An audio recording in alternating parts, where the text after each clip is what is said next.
Hello दोस्तों, मैं हूं आपका सुमित शर्मा और आपका वेलकम है सुमित शर्मा लेक्चर के इस यूट्यूब चैनल पर। तो हमने पिछली क्लास में दर्पण सूत्र पढ़ लिया था। आज पढ़ने वाले हैं रेखीय आवर्धन। तो यदि आप इस चैनल पर नए हैं तो प्लीज़ चैनल को सब्सक्राइब करें, बेल आइकन को प्रेस करें ताकि मैं कोई भी वीडियो अपलोड करूँ आप तक सबसे पहले पहुँचती रहे। तो आज हम पढ़ने वाले हैं रेखीय आवर्धन। रेखीय आवर्धन किसे कहते हैं? प्रतिबिंब की लंबाई एवं वस्तु की लंबाई के अनुपात को रेखीय आवर्धन कहते हैं। आइए देखते हैं तो रेखीय आवर्धन किसे कहते हैं। हेडिंग डालनी है सबसे पहले हमको। रेखीय आवर्धन,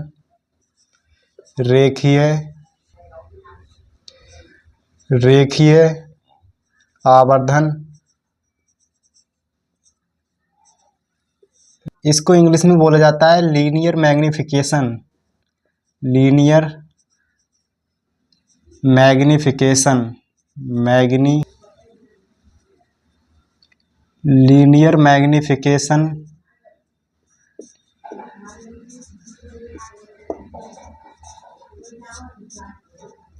लीनियर मैग्निफिकेशन किसे कहते हैं? प्रतिबिंब की लंबाई तथा वस्तु की लंबाई के अनुपात को लीनियर मैग्निफिकेशन कहते हैं। बट हम इसको चित्र से पहले समझ लेते हैं। तो सबसे पहले हम चित्र बनाएंगे।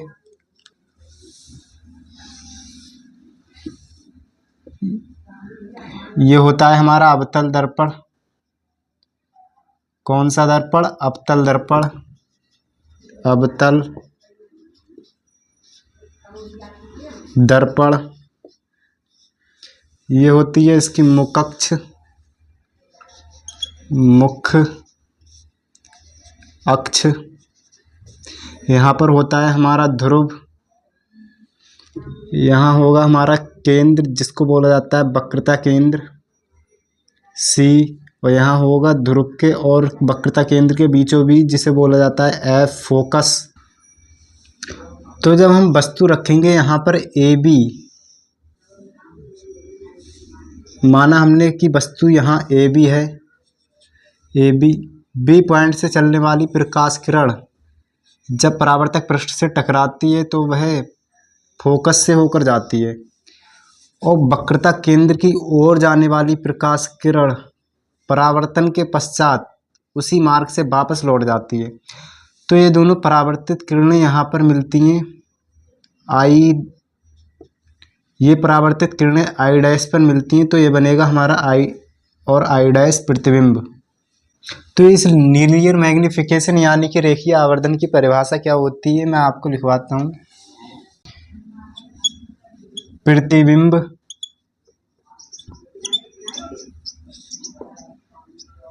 की लंबाई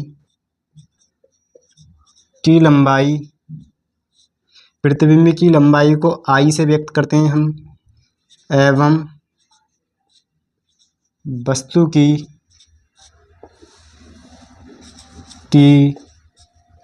लंबाई जिसे O से व्यक्त किया जाता है के अनुपात को रेखीय आवर्धन कहते हैं। आवर्धन कहते हैं।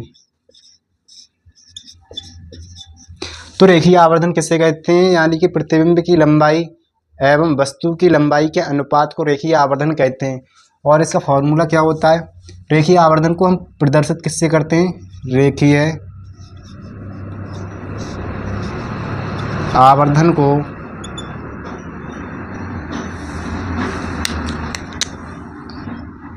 रेखीय आवर्धन को स्मॉल m से व्यक्त करते हैं। तो रेखीय आवर्धन को व्यक्त हम किससे करते हैं? स्मॉल m से व्यक्त करते हैं। तो इसका फॉर्मूला क्या होता है? रेखीय आवर्धन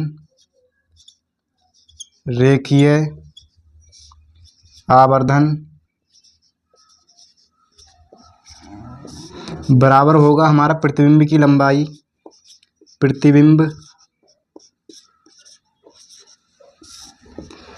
की लंबाई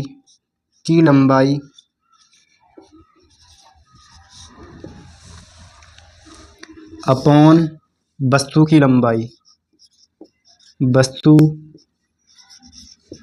की लंबाई। तो रेखीय आवर्धन का फॉर्मूला क्या है? रेखीय आवर्धन बराबर होता है प्रतिबिंब की लंबाई अपॉन वस्तु की लंबाई के अनुपात को रेखीय आवर्धन कहते हैं, इसीलिए ये फॉर्मूला होता है। रेखीय आवर्धन को हम स्मॉल m से व्यक्त करते हैं और प्रतिबिंब की लंबाई को I से और वस्तु की लंबाई को O से। तो ये हमारा फॉर्मूला निकल के आएगा m बराबर I अपॉन O। तो ये फॉर्मूला होता है रेखीय आवर्धन का। तो इसका अगला रूप क्या होता है? तो जब वस्तु की दूरी दी हो और प्रतिबिंब की दूरी दी हो तो हमारा लीनियर मैग्निफिकेशन का फॉर्मूला क्या होगा, यानी कि रेखीय आवर्धन का फॉर्मूला क्या होगा, आइए वो देखते हैं। तो हमारा पहले रेखीय आवर्धन का फॉर्मूला कौन सा निकल के आया? m बराबर I अपॉन O। ये आया हमारा लीनियर मैग्निफिकेशन का फॉर्मूला। यदि हमको वस्तु की दूरी दी हो और प्रतिबिंब की दूरी दी हो तो फॉर्मूला क्या होगा? तो हमारा फॉर्मूला,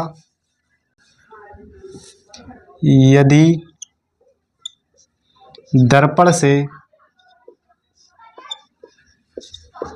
प्रतिबिंब की दूरी, प्रतिबिंब की दूरी, प्रतिबिंब की दूरी b तथा वस्तु की दूरी, वस्तु की दूरी u हो तो, जब वस्तु की दूरी u हो और प्रतिबिंब की दूरी b हो तो फॉर्मूला क्या होगा हमारा रेखीय आवर्धन का? तो हमारा रेखीय आवर्धन का फॉर्मूला होगा रेखीय आवर्धन, आवर्धन दर्पण से, दर्पण से प्रतिबिंब की दूरी, प्रतिबिंब की दूरी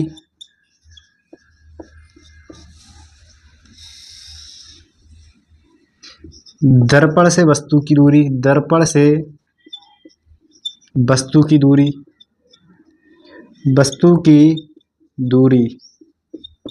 तो हमारा रेखीय आवर्धन का फॉर्मूला क्या निकल के आएगा? प्रतिबिंब की दूरी अपॉन दर्पण से वस्तु की दूरी। तो रेखीय आवर्धन को हम स्मॉल m से प्रदर्शित करते हैं और प्रतिबिंब की दूरी को हम b से व्यक्त करते हैं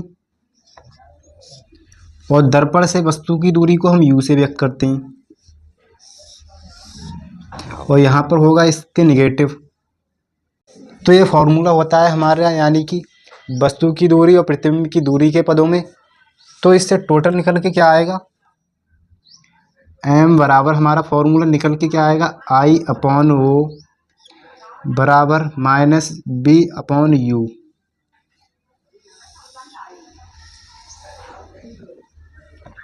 मेन फॉर्मूला ये हमारा होता है। ये फॉर्मूला अवतल दर्पण के लिए भी है, अवतल दर्पण के लिए भी है और उत्तल दर्पण के लिए भी है, उत्तल दर्पण के लिए।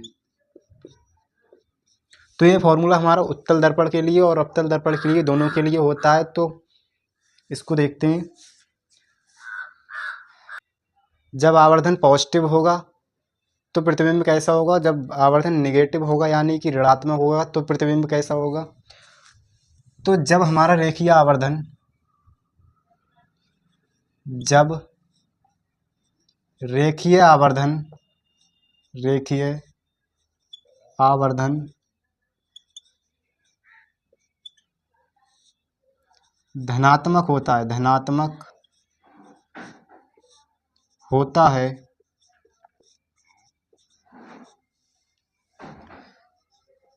तो प्रतिबिंब, तो प्रतिबिंब सीधा होता है, सीधा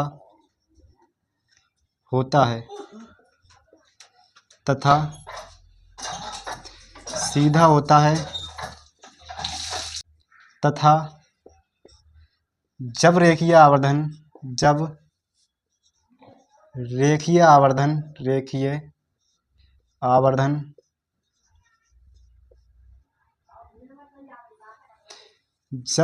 आवर्धन ऋणात्मक होता है तो प्रतिबिंब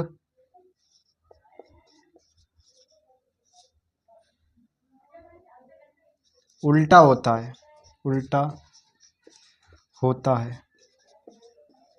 तो क्या होता है, जब रेखीय आवर्धन यानी पॉजिटिव होता है यानी कि धनात्मक होता है तो जो प्रतिबिंब बनता है वो सीधा बनता है, और जब रेखीय आवर्धन ऋणात्मक होता है तो प्रतिबिंब यानी कि प्रतिबिंब बनता है हमारा उल्टा।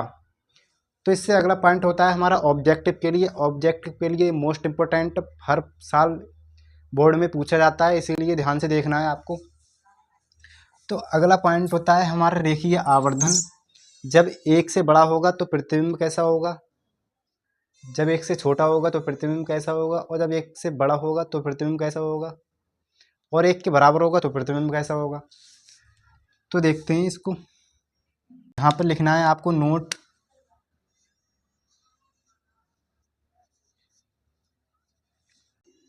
जब रेखीय आवर्धन 1 होगा यानी कि 1 के बराबर होगा तो प्रतिबिंब कैसा होगा, जब रेखीय आवर्धन 1 के बराबर होगा तो प्रतिबिंब वस्तु के बराबर होगा। प्रतिबिंब का आकार वस्तु के आकार के बराबर होगा। वस्तु का आकार, जब आवर्धन 1 होगा तो वस्तु का आकार प्रतिबिंब के आकार के बराबर होगा, और जब रेखीय आवर्धन 1 से बड़ा होगा तो प्रतिबिंब का आकार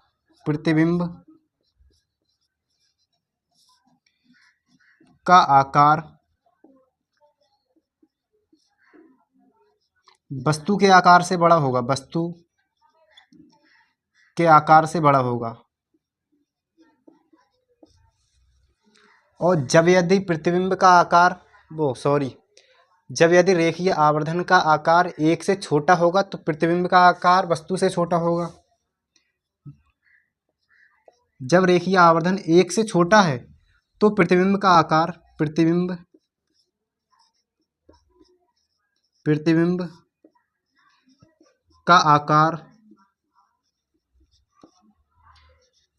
वस्तु से छोटा होगा।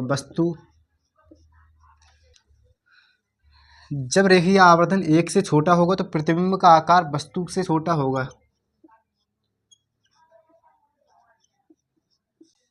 तो आपने देखा कि जब रेखीय आवर्धन 1 होगा तो प्रतिबिंब का आकार वस्तु के बराबर होगा। जब रेखीय आवर्धन 1 से बड़ा होगा तो प्रतिबिंब का आकार वस्तु से बड़ा होगा। जब रेखीय आवर्धन 1 से छोटा होगा प्रतिबिंब का आकार वस्तु से छोटा होगा। तो यहाँ पर होता है हमारा रेखीय आवर्धन एंड। मिलते हैं अगले लेक्चर में। जय हिंद, जय भारत, वंदे मातरम।